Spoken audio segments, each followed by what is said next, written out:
देखने वाले तमाम नाज़रीन को सलाम। आए खुदावंद से मिलने से पहले दोबारा ज़िंदगी पर गौर करें। हो सकता है कि आप बीमारियों में मुब्तला हों, नाकाम कारोबार का तजर्बा किया हो, ख़ानदानी तनाज़ा था या करीबी दोस्तों और ख़ानदान से धोखाधड़ी का सामना करना पड़ा। हो सकता है कि आपको पहले किसी मुश्किल का सामना ना हो। अगर आपने खुदावंद को कबूल नहीं किया तो अब्दी सज़ा का सामना करना पड़ेगा। खुदा को कबूल करने के वसीला से आपको निजात मिलेगी। आप अब्दी ज़िंदगी और क़यामत के जलाल से खुश हो सकते हैं। ये वो फजल है जिसका ज़ुक्र लफ्ज़ों में नहीं हो सकता। यीशु हमारी खातिर सलीब पर मसलूब हुआ और सलीब हमारे लिए फजल ठहरी। जब हम यीशु की अजीम कुर्बानी और मोहब्बत की याद ताज़ा करते हैं, मैं दुआ करती हूँ कि हम सब इस गहरे फजल के लिए शुक्रगुजारी का दिल से एतराफ़ करें। गलतियों 3 बाब उसकी 13 से 14 आयत बताती है, मसीह जो हमारे लिए लानती बना, उसने हमें मोल लेकर शरीयत की लानत से छुड़ाया, क्योंकि लिखा है कि जो कोई लकड़ी पर लटकाया गया वो लानती है, ताकि मसीह यीशु में इब्राहिम की बरकत गैर कौमों तक भी पहुँचे और हम ईमान के वसीला से उस रूह को हासिल करें जिसका वादा हुआ है। आमीन।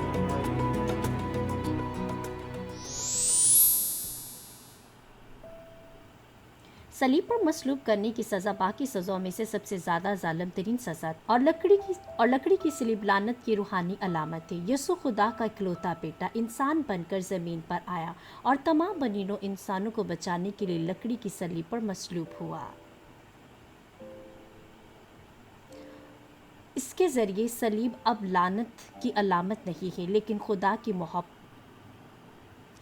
इसकी वजह यह है कि यीशु ने तमाम बनीनों इंसान की लानत बर्दाश्त की और लकड़ी की सलीब पर लटकाया गया, ताकि हम निजात हासिल कर सकें और आसमान की बादशाही में दाखिल हो सकें।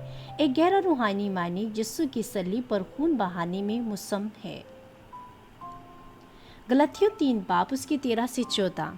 आए यीशु के खून बहाने की 3 वजूहात पर गौर करें। सबसे पहले शरीयत की लानत से बनीनों इंसान को छुड़ाना था। गलतियों 3 बाब और उसकी हम 13 से 14 आयत को देखेंगे कि खुदा का पाक कलाम मुक़द्दस क्या फरमाता है। और खुदा के पाक कलाम मुक़द्दस में यूँ लिखा है, मसीह जो हमारे लिए लानती बना, उसने हमें मुँह लेकर शरीयत की लानत से छुड़ाया, क्योंकि लिखा है कि जो कोई लकड़ी पर लटकाया गया वो लानती है। आमीन। यीशु ने लकड़ी की सलीब पर मसलूब होकर तमाम इंसानों को शरीयत की लानत से निजात दिलाई। जैसे कि पहले आदमी आदम ने गुनाह किया था, उसकी तमाम औलाद गुनाहगार हो गई और मौत के रास्ते पर जाने पर लानत भेजी। बनीनो इंसान रोमियो 6:23 में लिखी गई शरीयत की लानत में जकड़े हुए थे, क्योंकि गुनाह की मजदूरी मौत है, मगर खुदा की बख्शिश हमारे खुदावंद मसीह यीशु में हमेशा की ज़िंदगी है।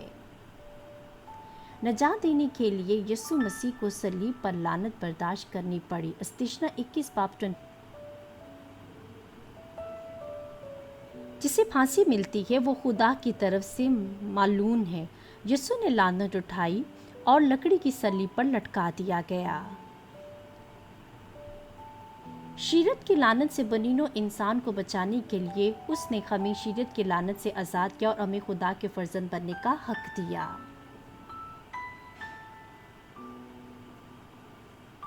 यीशु का खून क्यों बहाया गया? इब्रार 17:11 हमें बताती है, क्योंकि जिस्म की जान खून में है और मैंने मज़बा पर तुम्हारी जानों के कफ़ारे के लिए उसे तुमको दिया है कि इससे तुम्हारी जानों का कफ़ारा हो, क्योंकि जान रखना ही के सबब से खून कफ़ारा देता है। जिस्म खून के बगैर मर जाता है, जो जिस्म की ज़िंदगी को बरकरार रखता है। अब्दी ज़िंदगी के लिए दरकार रूहानी ज़िंदगी हासिल करने के लिए हमें खून बहाने के ज़रिए गुनाहों की माफ़ी हासिल करनी चाहिए। इब्रानियों 9:22 बताती है कि किसको खून बहाना चाहिए, जो कि ज़िंदगी और तकरीबन सब चीज़ें शरीयत के मुताबिक खून से पाक की जाती हैं और बग़ैर खून बहाए माफ़ी नहीं होती। पुराने अहदनामा के ज़माने में हर गुनाह के लिए जानवरों का खून कुर्बान किया जाता था। जब वक्त आया, यीशु कुर्बान हो गया और गुनाह से पाक अपना बेकसूर खून बहाया, उससे बनीनो इंसान के लिए गुनाहों की माफ़ी और निजात का रास्ता खुल गया। मौजूद दौर में कुर्बानी के जानवर की ज़रूरत नहीं कि यीशु मसीह पर ईमान लाने से आप तमाम गुनाहों से माफ़ी और निजात हासिल कर सकते हैं। दूसरी वजह इब्राहिम की बरकत को गैर कौमों तक फैलाना था। गलतियों 3:14 बताती है ताकि मसीह यीशु में इब्राहिम की बरकत गैर कौमों तक भी पहुँचे। यीशु को लकड़ी की सलीब पर लटकाया गया था ताकि ईमान के पुशा इब्राहिम की बरकत ना सिर्फ मुंतखब इसराइलियों को बल्कि उन तमाम लोगों को छुए जो यीशु को निजात दहिंदा के तौर पर कबूल करते हैं और ईमान के जरिए रासबास बनते हैं। बाइबल हमें बताती है कि इब्राहिम को बरकत मिली थी, ईमान के बाप दादा के तौर पर, और खुदा का दोस्त कहलाया। खुदा ने इब्राहिम को इस ज़मीन पर बहुत सारी बरकतें दी, जिसमें शामिल है औलाद, अच्छी सेहत और बहुत कुछ। पैदाइश 22 बाब उसकी 17 से 18 वजहात बयान करती है इब्राहिम की अजीम बरकतों के लिए। मैं तुझे बरकत पर बरकत दूंगा और तेरी नस्ल को बढ़ाते बढ़ाते और तेरी नस्ल के वसीला से ज़मीन की सब कौमें बरकत पाएंगी, क्योंकि तूने मेरी बात मानी। आसमान के तारों और समुंदर के किनारे की रेत की मालिक कर दूंगा और तेरी औलाद अपने दुश्मनों के फाटक की मालिक होगी, और तेरी नस्ल के वसीला से ज़मीन की सब कौमें बरकत पाएंगी, क्योंकि तूने मेरी बात मानी। पैदाइश 12 पहला में इब्राहिम ने ईमान के साथ अतायत की, और खुदावंद ने इब्राहिम से कहा कि तू अपने वतन और अपने नातेदारों के बीच से और अपने बाप के घर से निकलकर उस मुल्क में जा जो मैं तुझे दूंगा। उसने भी गैर मशवरात तौर पर अतायत की जब खुदा ने हुक्म दिया, अब अपने बेटे को ले लो, अपना इकलौता बेटा जिससे तुम प्यार करते।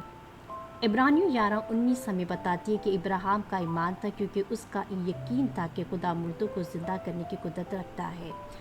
उसके पास मुकम्मल ईमान था, पुख्ता यकीन था कि वो ईमान के बाप की हैसियत से खुदा के हैरत अंगेज़ मोहब्बत और बरकत हासिल करे और तमाम अक़वाम के लिए एक बरकत बने। आप भी खुश हो सकते हैं अगर आप यीशु को कबूल करते हैं, जो बनीनो इंसानों के लिए सलीब पर मसलूबा निजात दहिंदा के तौर पर और इब्राहिम की तरह ईमान रखें। तीसरा, यीशु का खून बहाया गया ताकि हम ईमान के ज़रिए रूह कुदस का वादा हासिल करें।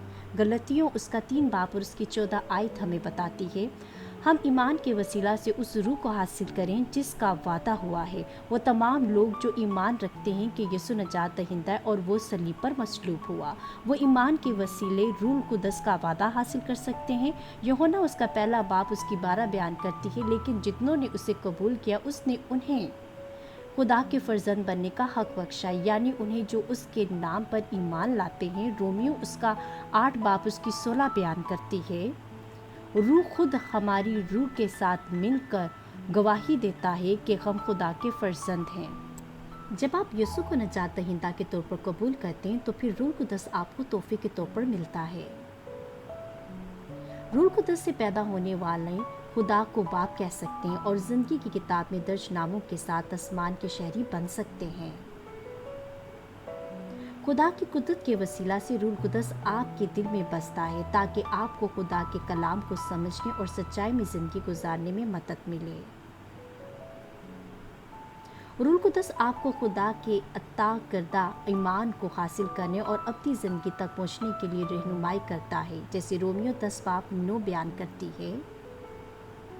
अगर तू अपनी ज़ुबान से यीशु के खुदावंद होने का इकरार करे और अपने दिल से ईमान लाए कि खुदा ने उसे मुर्दों में से जलाया तो निजात पाएगा। इसका मतलब है कि आपको ना सिर्फ यीशु को निजात दहिंदा के तौर पर तस्लीम करना चाहिए, बल्कि दिल से ये भी मानना चाहिए कि यीशु ने मौत की ताकत को तोड़ दिया और तीसरे दिन जी उठा। गुनहगार होने का मतलब है शैतान का गुलाम बनना, हर किस्म की आजमाइश में मुब्तला होना और आखिरकार जहन्नुम में हमेशा की सज़ा पाना। ताहम खुदा के फर्जंद बनने का मतलब है खुदावन को कबूल करना और रूह कुदस हासिल करना और निजात, अब्दी ज़िंदगी और क़यामत के जलाल से खुश होना है। सलीब उठाना कोई आसान काम नहीं था। यीशु के ज़माने में मुजरमों को मुख्तलिफ तरीक़ों से बेदर्दी से मौत की घाट उतारा जाता था। सर कलम करना, मसलूब करना, शेर की मार में फेंकना या लाश के साथ दफन करना। सलीब पर चढ़ाना फांसी के सबसे सख्त और खौफनाक तरीकों में से एक मौत थी। यीशु ने सलीब पर किस किस्म का दर्द और अजियत को बर्दाश्त किया? मसलूबियत में लकड़ी की एक बड़ी सलीब से बंधे जाना, दोनों हाथों और पाँव का कीलों से जकड़ा जाना और मरते दम तक वहाँ पर लटके रहना शामिल है। सर कलम करने का तरीका एक फौरी मौत है जहाँ दर्द मुख्तसर रहता है। सलीब पर चढ़ना एक तकलीफदेह और अजियतनाक मौत है और उसमें खून और पानी भी बहता है। शदीद दर्द सांस के मसले से होता है और जिस्म का फट जाना जिस्म के भारी वजन से होता है। चल चलाती धूप के नीचे घंटों तक दुख उठाते हुए यीशु ने कांटों का ताज पहना हुआ था और पूरा बदन कोड़ों की मार खाने से खून से बह रहा था। यानी यीशु का पूरा बदन खून से भरा पड़ा था। जैसे कि मत्ती 27 उसकी 39 से 40 में लिखा है, शरीरी लोगों ने यीशु की तौहीन की और राह चलने वाले सर हला हला कर उसको लान तान करते और कहते थे, ऐ मकदस को ढाने वाले और 3 दिन में बनाने वाले, अपने ताएं बचा, अगर तू खुदा का बेटा है तो सलीब पर से उतर आ। यीशु की मसलूबियत वाकई नाकाबिल बर्दाश्त थी कि किसी भी इंसान के लिए उसे बर्दाश्त करना मुश्किल होता। लेकिन असल अजियत जिस्मानी तकलीफ या लोगों की तरफ से तंज और हकारत से नहीं थी। यीशु ने रूहों को उनकी तरफ से शिद्दत की लानत बर्दाश्त करने के बावजूद उनके सख्त दिलों और बेइत्तेकाद की वजह से मौत के रास्ते पर जाते देखकर बहुत तकलीफ महसूस की। खुदावंद के दुख को याद रखना ज़रूरी है और यीशु की मसलूबियत के फजल और मोहब्बत को कभी ना भूलें। मुझे उम्मीद है कि आप ऐसे ईमानदार बन जाएंगे जो खुदा की तालीमात को रोज़ाना याद रखते हैं, मसीह की खुशबू के साथ ज़िंदगी बसर करें और खुदावंद के फजल का बदला दें, जिसने मोहब्बत के साथ बनीनो इंसान को शरीयत की लानत से निजात दिलाई। मैं आपके लिए दुआ करती हूँ। प्यारे आसमानी बाप, मसलूब की कुर्बानी और लगन, दर्द और अजाब ऐसी चीज़ है जो सिर्फ मोहब्बत का खुदा ही बर्दाश्त कर सकता है, कोई और नहीं। ये सब हमारे लिए था, मेरे लिए, तमाम बनीनो इंसानों के लिए। मैं सारा शुक्र और जलाल खुदावंद ही के नाम को देती हूँ। खुदा की अजीम कुर्बानी और मोहब्बत की लगन के लिए हर वो शख्स जो सुन रहा है और खुदावंद की गहरी मोहब्बत को महसूस और याद रखे, बराए करम इन पैगामातों के मुताबिक ज़िंदगी गुजारने और अतायत करने की ताकत अता कर, ताकि दुनियावी ख्वाहिशातों से छुटकारा हासिल करें। सबसे पहले खुदा से मोहब्बत और हर चीज़ में पुरजोश रहें। हम खुदावंद की मसलूबियत की मोहब्बत पर सोचें और शुक्र अदा करें। और मैं खुदा यीशु मसीह के नाम से दुआ करती हूँ, आमीन।